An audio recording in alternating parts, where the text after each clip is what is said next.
Azad Samaj party के अध्यक्ष और नगीना से लोकसभा सांसद चंद्रशेखर आजाद पर जानलेवा हमला हुआ है। जी हां, मंगलवार को ओडिशा की राजधानी भुवनेश्वर में एक जनसभा कार्यक्रम के दौरान उन पर हमला किया गया।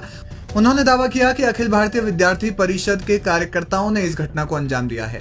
बताया जा रहा है कि जनसभा के दौरान कार्यक्रम स्थल पर करीब 250 लोगों ने पथराव किया और पार्टी के कार्यकर्ताओं पर हमला किया। इस दौरान दर्जनों वाहनों को भी क्षतिग्रस्त किया गया। इस घटना की जानकारी खुद चंद्रशेखर आजाद ने दी। उन्होंने अपने ऑफिशियल एक्स हैंडल पर पोस्ट कर कहा कि उड़ीसा की राजधानी भुवनेश्वर में मेरी जनसभा कार्यक्रम के दौरान अखिल भारतीय विद्यार्थी परिषद के गुंडों ने संगठित तरीके से जानलेवा हमला किया। लगभग 250 के झुंड में आए इन असामाजिक तत्वों ने कार्यक्रम स्थल पर पथराव किया, हिंसा फैलाई, हमारे कार्यकर्ताओं पर हमला किया और दर्जनों वाहनों को क्षतिग्रस्त कर दिया। आजाद ने इस हमले को लोकतंत्र पर संविधान और सामाजिक न्याय की आवाज को कुचलने के लिए एक षड्यंत्र बताया। आजाद ने कहा कि यह घटना बताती है कि संघ परिवार के संगठनों को सत्ता का खुला संरक्षण प्राप्त है। उन्होंने हमले के दोषियों को गिरफ्तार करने और कठोर कानूनी कार्रवाई की मांग की। आजाद ने कहा कि वही ताकतें हैं जो बहुजन आंदोलन, दलित पिछड़े समाज और संवैधानिक अधिकारों के लिए उठने वाली हर आवाज को हिंसा और गुंडागर्दी से दबाने की कोशिश करती है। लेकिन हम साफ कर देना चाहते हैं कि हम डरने वाले नहीं हैं, हम झुकने वाले नहीं हैं। उन्होंने कहा कि हमारा संघर्ष लोकतंत्र की रक्षा का है और ये हर कीमत पर जारी रहेगा।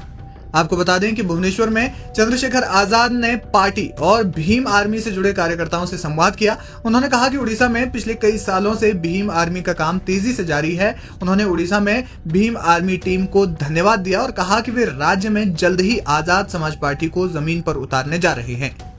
पिछले 6-7 साल से भीम आर्मी का काम बहुत तेजी से जारी है और बिना आर्थिक साधनों के जिस तरह की ऐतिहासिक भीड़ जो है, संख्या बल कार्यकर्ताओं का, अनुशासित कार्यकर्ताओं जुटा है, यहाँ की मैं पूरी प्रदेश की टीम का, भीम आर्मी का बहुत बहुत धन्यवाद करूंगा। जिले की टीम का भी। यहाँ हमारा 300 जिलों में संगठन है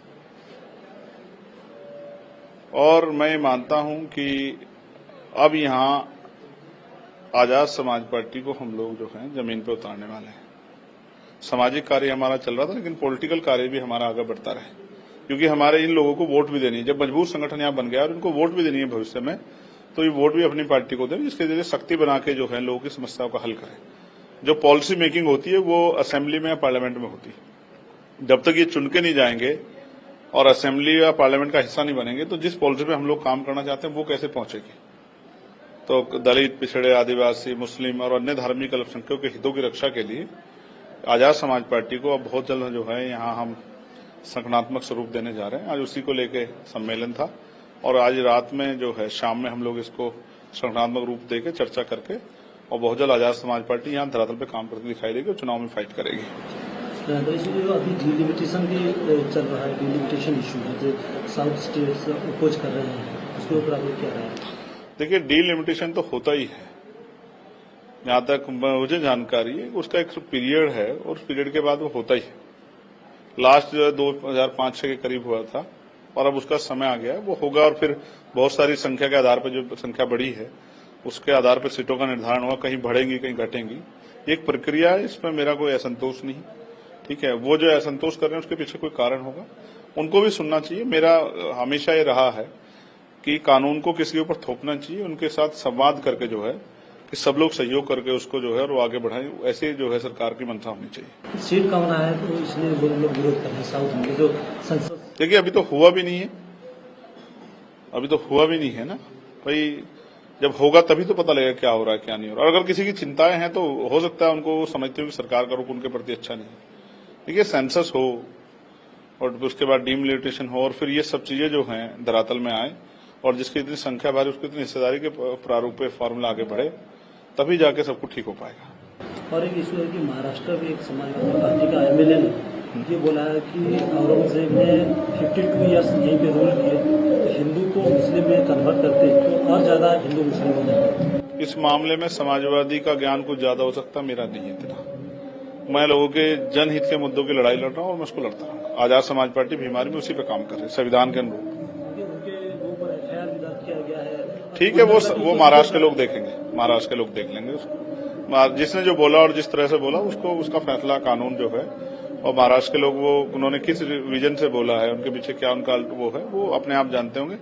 मेरे पास इतना समय नहीं कि मैं इन चीजों पर ध्यान दूं। मैं अपना काम जो है, यहाँ हम उड़ीसा में है और कल हम लोग जो है दिल्ली पहुंच के वहां का काम करेंगे। और जिस तरह से दलित पिछड़ा पे अत्याचार हो रहा है, यहाँ भी आप देखो 27% आरक्षण का लाभ कहाँ मिल रहा है, 11.25 मिल रहा है।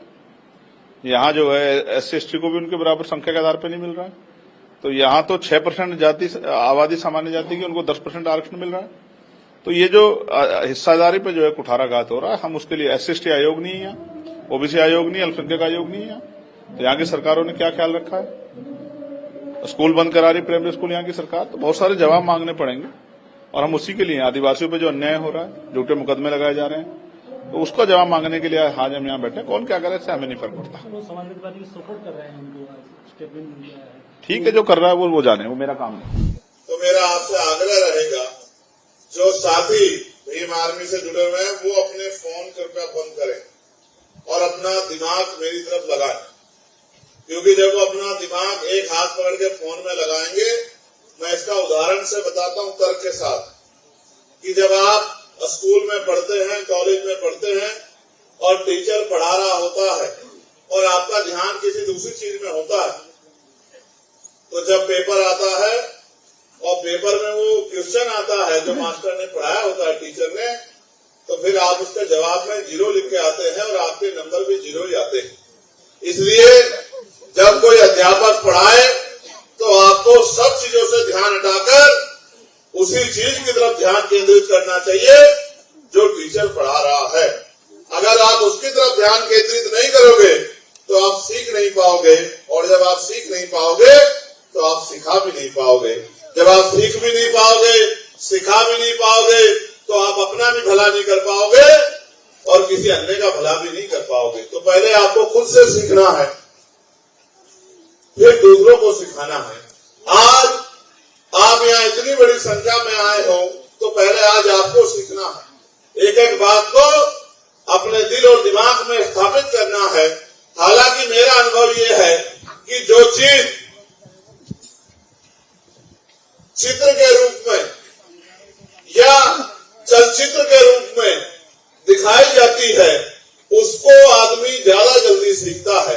ये मेरा अनुभव है कि जो फिल्म के जरिए, गाने के जरिए या किसी जागृति जगने के कार्यक्रम के जरिए जो चीज दिखाई जाती है, ये रिसर्च भी है कि वो लंबे समय तक याद रहती है। इसके अलावा आपने देखा होगा कि स्कूल में टीचर तो सब कुछ पढ़ाता है, लेकिन सब कुछ हमें याद नहीं रहता। इसलिए हम कोशिश करेंगे कि साधारण भाषा में बात आप तक पहुंचे, और जब बात आप तक पहुंचेगी और आपकी समझ में आएगी तो बात दूर तक जाएगी। और हम लोग भी यहाँ इसीलिए आए हैं कि बात दूर तक जाए।